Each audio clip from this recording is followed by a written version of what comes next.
Si tu regardes cette vidéo, c'est sûrement parce que tes émotions peuvent parfois prendre beaucoup de place dans ta vie. Tu peux rester à tourner en boucle sur un sujet, quelque chose qui t'a contrarié pendant des heures et des jours, voire même des semaines et des mois, tout simplement parce que tu n'arrives pas à le faire passer. Et ça, malgré toute ta bonne volonté. Malgré le fait que tu te dises, c'est bon, je passe à autre chose. Non mais c'est bon, j'ai décidé que ça ne me touche pas. En réalité, tu te sens trigger par certaines conversations qui, même en voulant passer à autre chose, te laissent cette lourdeur à l'intérieur de toi.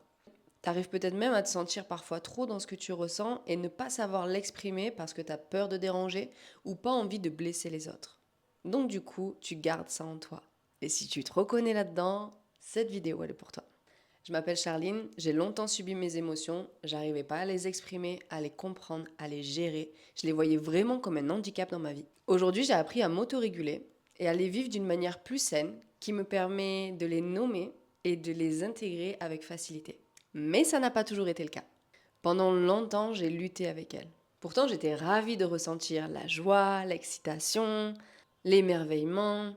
Par contre, dès qu'il était question de colère, de tristesse, de déception, je vivais tout d'une manière intensément que du coup, je n'arrivais pas à le verbaliser. Que je pense même qu'une part de moi se jugeait de vivre ces sensations-là à l'intérieur. Tellement qu'au tout début, j'arrivais même pas à différencier la colère de la tristesse, de la déception, de l'amertume. Toutes ces choses-là, elles étaient confuses pour moi. J'avais des sensations physiques tellement fortes, pour moi ça se représente vraiment dans une chaleur intérieure qui d'un coup prend possession, et c'était tellement intense pour moi que je voulais juste une chose, c'était les éviter. Donc je prétendais ne rien ressentir. J'avais cette phrase très régulière pour dire non mais ça va, ou quand on me disait qu'est-ce qui se passe, rien. Parce que pour moi, c'était tellement intense que j'arrivais pas à poser les mots dessus. À l'âge de l'adolescence, on m'a beaucoup répété que j'étais quelqu'un d'impulsif. Aujourd'hui, je vois surtout que j'étais une enfant dérégulée qui ne savait pas comment vivre ni intégrer les émotions de manière à ne pas en faire une identité. Et le parcours vers l'âge adulte, il a été un vrai périple pour moi. Mais ça ne m'a pas empêché d'avoir la curiosité d'aller découvrir comment m'autoréguler toute seule. Parce que j'avais vraiment cette envie, c'était d'apprendre à vivre mes émotions différemment. Et si toi aussi tu as la curiosité d'apprendre à vivre tes émotions différemment, mais aussi à changer les schémas que tu répètes, de manière à créer une vie beaucoup plus alignée avec toi, beaucoup plus en connexion avec qui tu es, abonne-toi, c'est exactement ce que je partage ici. Alors peut-être que toi aussi, tu as grandi dans une famille émotionnellement instable, émotionnellement immature. Là où ça criait souvent, là où c'était pas ok que tu exprimes tes émotions, qu'importe qu'elles soient de la joie, de la folie, il fallait que tu fasses moins de bruit, ou alors lorsque tu pleurais ou que tu exprimais un mécontentement, eh bien t'en faisais trop. Peut-être même que ton entourage t'a montré une manière d'exprimer les émotions qu'aujourd'hui tu ne veux pas reproduire, mais en même temps, tu sais pas comment faire différemment. Tu as peut-être même vécu de l'humiliation lorsque tu ressentais les choses un peu plus profondément, que tu te permettais de les exprimer telles que tu les ressentais. Voire peut-être même de la solitude dans ta manière de vivre les émotions et surtout de traverser les challenges. Tu as dû sûrement grandir plus vite pour apprendre à te protéger. Et tu es peut-être même arrivé à un stade où tu t'es fermé à l'idée de ressentir parce que ta manière de faire dans ton expression émotionnelle ne convenait pas aux autres. Dérangé. Peut-être même parfois tu as ressenti de la culpabilité lorsque tu le partageais.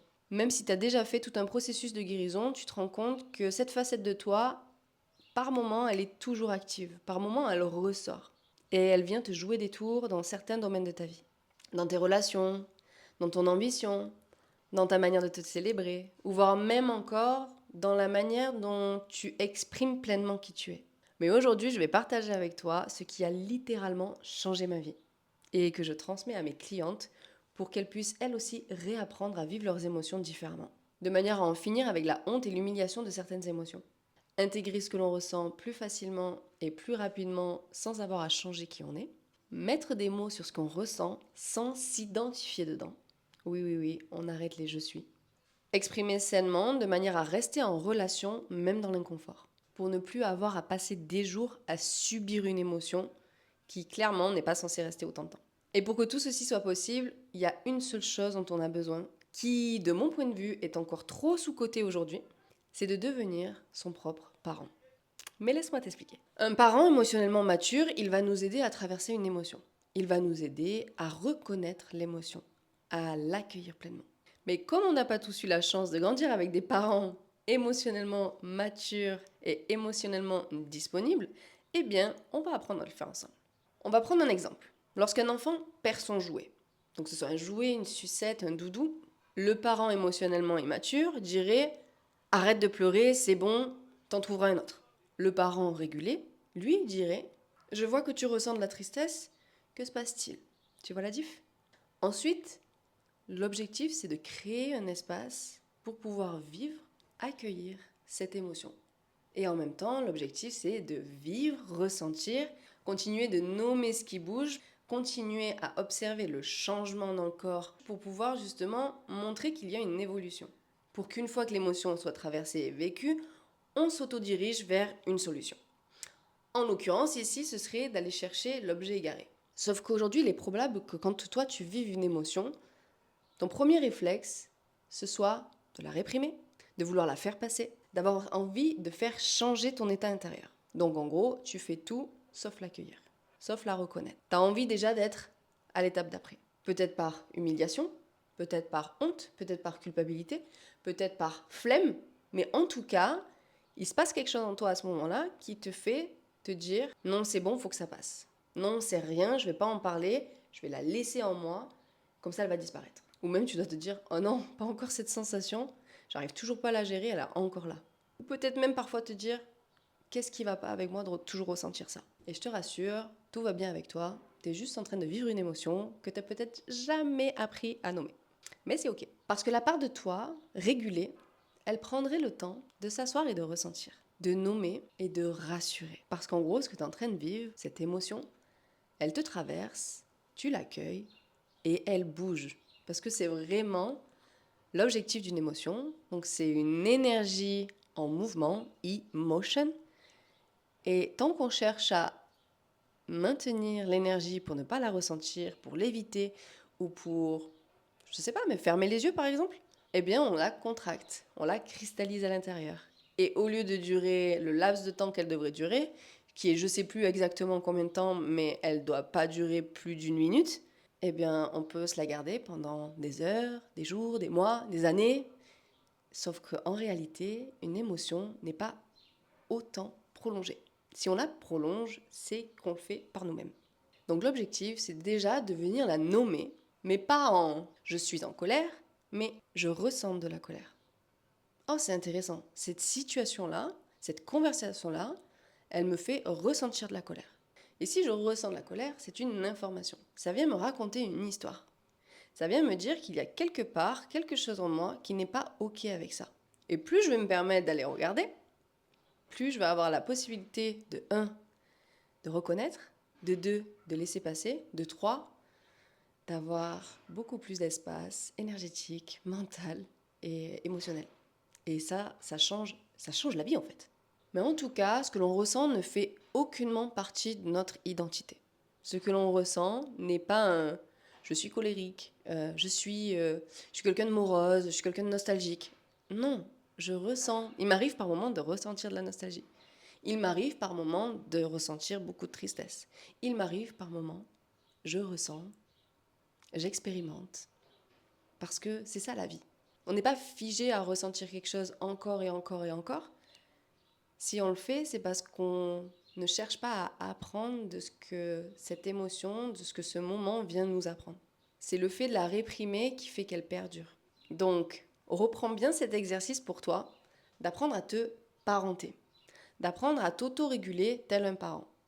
Tu peux fermer les yeux, tu peux te mettre une main sur la poitrine, tu peux même te caresser l'épaule, te caresser le visage. Tu peux avoir de multiples manières de t'auto-réguler, mais de prendre le temps.